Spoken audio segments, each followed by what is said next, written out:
ये चैनल केवल मनोरंजन के लिए, हम किसी भी तरह की अंधश्रद्धा को बढ़ावा नहीं देते। स्थान गोधरा स्टेशन, गुजरात। रात के तकरीबन 12:30 बजे मिस्टर अजय यार्ड नंबर 13 की पेट्रोलिंग करने जा रहे थे। उनकी ग्रुप डी में कीमैन के तौर पर नई नई नियुक्ति हुई थी, इसलिए उन्होंने ओल्ड डंप यार्ड से शॉर्टकट रास्ता चुना था, वरना ओल्ड डंप यार्ड की तरफ से लोग रात में तो क्या, दिन में भी गुजरने से डरते थे। मिस्टर अजय ने चारों तरफ देखते हुए अपने आप से कहा, पता नहीं लोग इधर से क्यों नहीं आते जाते, न लाइट्स न कोई सुविधा। ये तो भला हो बेचारे उस गार्ड का जिसने मुझे ये शॉर्टकट बताया। ओल्ड डंप यार्ड पूरी तरह से वीरान पड़ा था, जहां पुरानी हो चुकी बोगियों के साथ साबरमती एक्सप्रेस की वो बोगी भी रखी थी जिसे सालों पहले गोधरा स्टेशन पर जला दिया गया था। मिस्टर अजय उसी मनहूस बोगी के बगल से होते हुए गुजर रहे थे कि तभी उन्हें एहसास हुआ जैसे किसी ने बोगी की खिड़की से हाथ निकालकर उनके कंधे पर रख दिया। मिस्टर अजय ने चौंकते हुए देखा, वो सचमुच एक पंजा था, बिल्कुल जला हुआ। उसने मिस्टर अजय की शर्ट को कसकर पकड़ लिया। मिस्टर अजय घबराकर उस बोगी की खिड़की में देखते हुए चिल्लाए, कौन है? कौन है? छोड़ो मुझे, छोड़ो। मिस्टर अजय की निगाहें जैसे ही उस खिड़की के अंदर गई, उनकी सांसें हलक में ही अटक गईं। एक बुरी तरह जली हुई औरत ने उन्हें पकड़ रखा था और मरमराती हुई आवाज में बोल रही थी, हमें आजाद कर दे, मुक्ति, मुक्ति दे हमें। तभी देखते ही देखते पूरी बोगी अंदर से आग की लपटों में घिर गई, जिसमें कई सारे काले साए चीखते चिल्लाते और जलते हुए नजर आ रहे थे। उस औरत के हाथ से होती हुई आग की लपटें मिस्टर अजय के शर्ट में भी लग चुकी थी।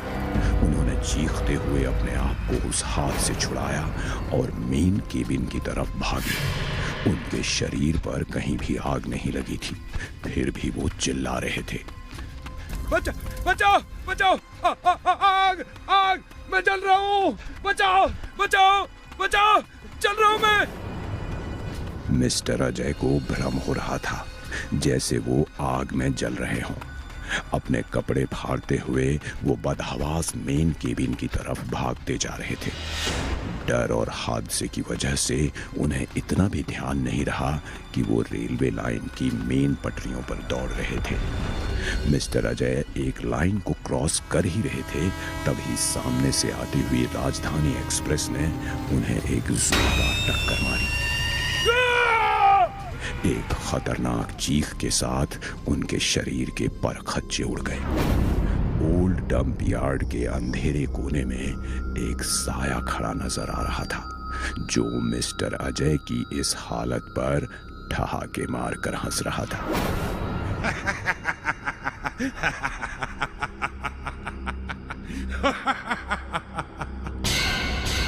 अंधेरे कोने में एक बूढ़ा गार्ड जैसा आदमी खड़ा है, जिसकी सिर्फ परछाई नजर आ रही है। वो इस नजारे को देखकर हंस रहा है। अगले दिन रात के वक्त स्टेशन मास्टर मिस्टर मंजुले गहरी सोच में डूबे अपनी केबिन में बैठे हुए थे। उनके सामने स्टेशन के ही 3 कर्मचारी खड़े थे।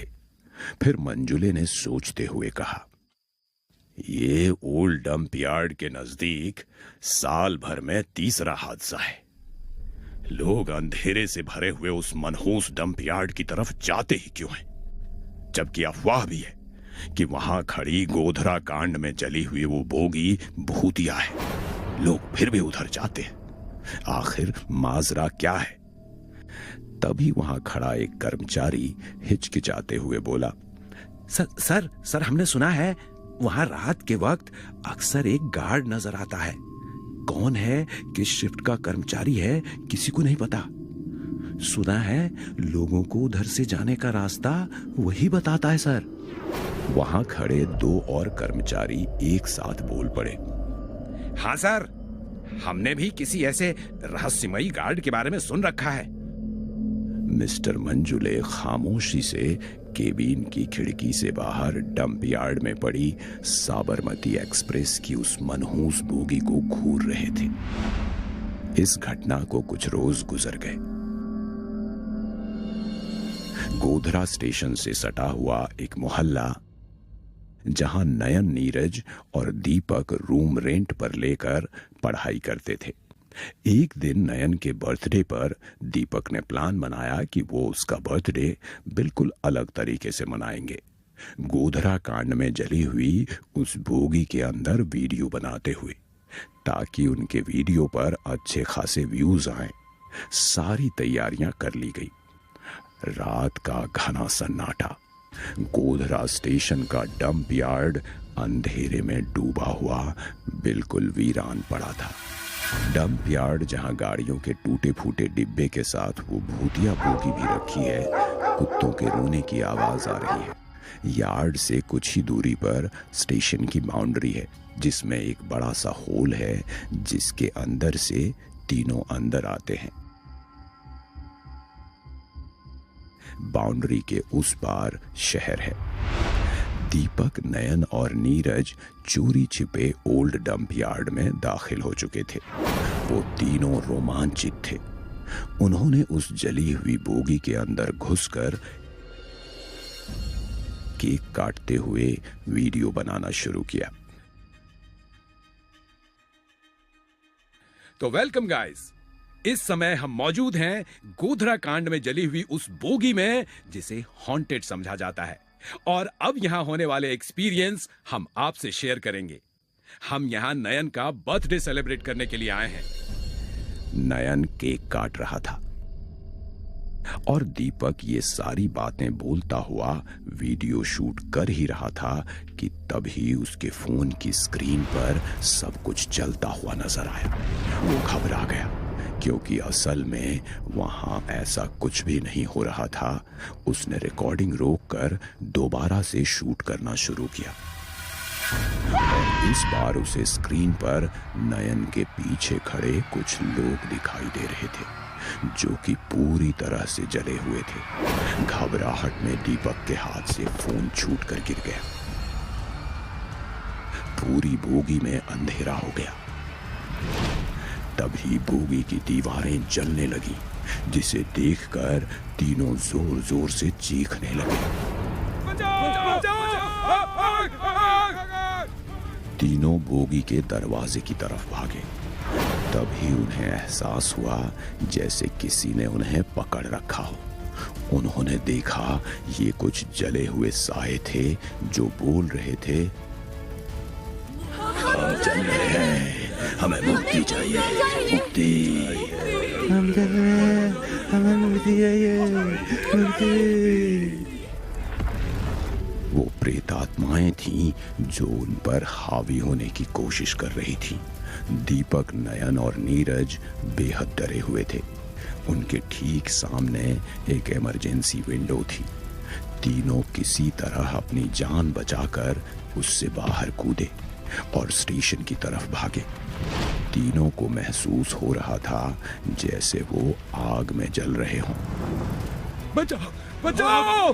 आग, आग! हम जल रहे हैं! बेतहाशा भागते हुए अचानक उनका पैर पत्थरों से टकराया और गिरने की वजह से उनके सिर पर गहरी चोट लगी, जिससे वे तीनों बेहोश हो गए। कुछ देर बाद तीनों को होश आया। उन्होंने देखा कोई बूढ़ा आदमी उनके सामने खड़ा था, जो कि शायद वहां का गार्ड था। उसने उन तीनों से कहा, क्या तुम तीनों ठीक हो?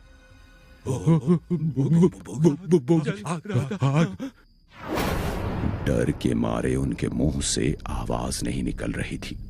बूढ़े ने फिर कहा, तुम काफी डरे हुए लग रहे हो। घबराओ मत, मेरे साथ आओ इधर मेरी केबिन में। वहां तुम्हें कोई खतरा नहीं। तीनों उस गार्ड के साथ केबिन की तरफ चल दिए। केबिन के अंदर गार्ड के सामने तीनों बैठे थे। उन्हें सिर पर चोट लगी थी। गार्ड उन्हें बता रहा था, ये घटना उस मनहूस दिन यानी 27 फरवरी 2002 को घटी थी।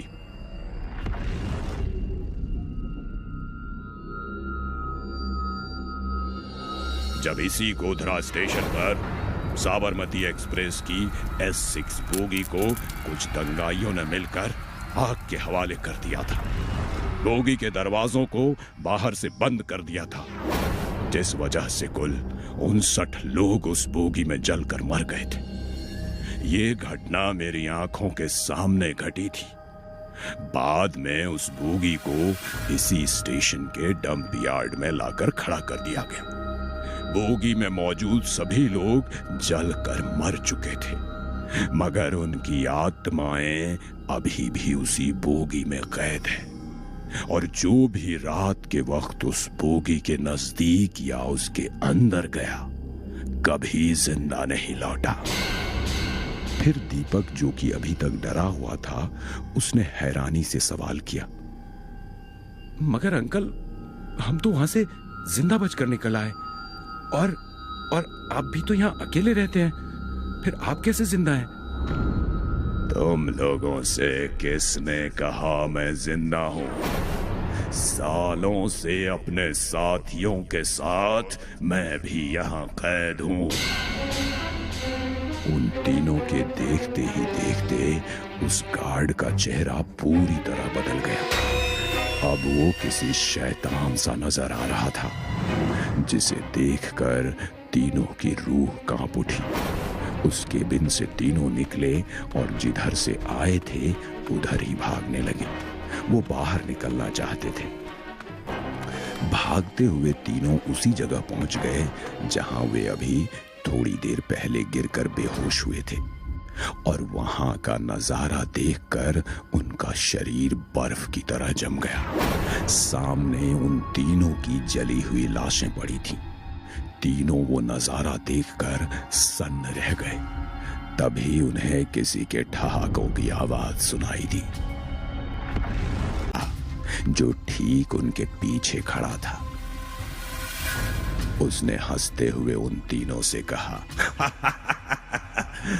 मैंने तुम तीनों से कहा था ना बच्चों, जो रात के वक्त यहाँ आ गया वो कभी वापस नहीं जा पाया।